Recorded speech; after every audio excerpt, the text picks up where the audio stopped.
എരുമക്കൊല്ലിയിൽ കാട്ടാനകളെ തുരത്താൻ കുങ്കിയാനകൾ ഉപയോഗിച്ച് ദൗത്യം ആരംഭിച്ചു. ഈ ദൗത്യവും പരാജയപ്പെട്ടാൽ മയക്കുവെടി വെക്കാനുള്ള തീരുമാനമുണ്ടാകും. വെറ്ററിനറി ഡോക്ടർ അജേഷ് മോഹൻദാസിന്റെ നേതൃത്വത്തിലുള്ള സംഘം സ്ഥലത്തെത്തിയിട്ടുണ്ട്. ഇന്നലെ ദൗത്യസേന കാട്ടാനകളെ ഉൾവനത്തിലേക്ക് തുരത്തി ഓടിച്ചിരുന്നു. ഇന്നലെ രാത്രിയും കാട്ടാനകൾ സ്ഥലത്തേക്ക് മടങ്ങി വന്ന സാഹചര്യത്തിലാണ് ഇന്ന് കുങ്കിയാനകളെ ഉപയോഗിച്ച് ദൗത്യം ആരംഭിച്ചത്. എരുമക്കൊല്ലിയിൽ അറുമുഖനെ കൊന്ന ആനയെ തുരത്താൻ കുങ്കിയാനകളെ ഇറക്കി.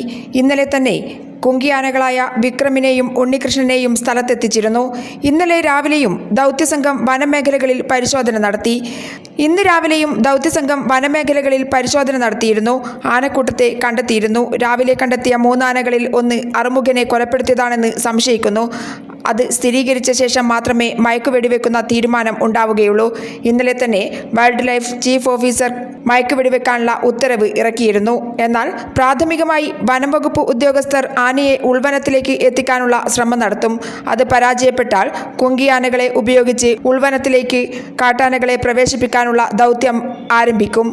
ഇത്തരത്തിൽ ദൗത്യസംഘം ഉൾവനത്തിലേക്ക് കാട്ടാനകളെ പറഞ്ഞുവിട്ടതിനു ശേഷം ഇന്നലെ രാത്രി വീണ്ടും ആനകൾ തിരിച്ചെത്തിയ സാഹചര്യത്തിലാണ് ഇന്ന് കുങ്കിയാനകളെ ഇറക്കിയത്.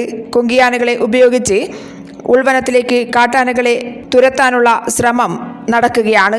ഈ ദൗത്യം പരാജയപ്പെട്ടാൽ മാത്രമേ മയക്കുവെടിവെക്കാനുള്ള തീരുമാനമുണ്ടാവുകയുള്ളൂ.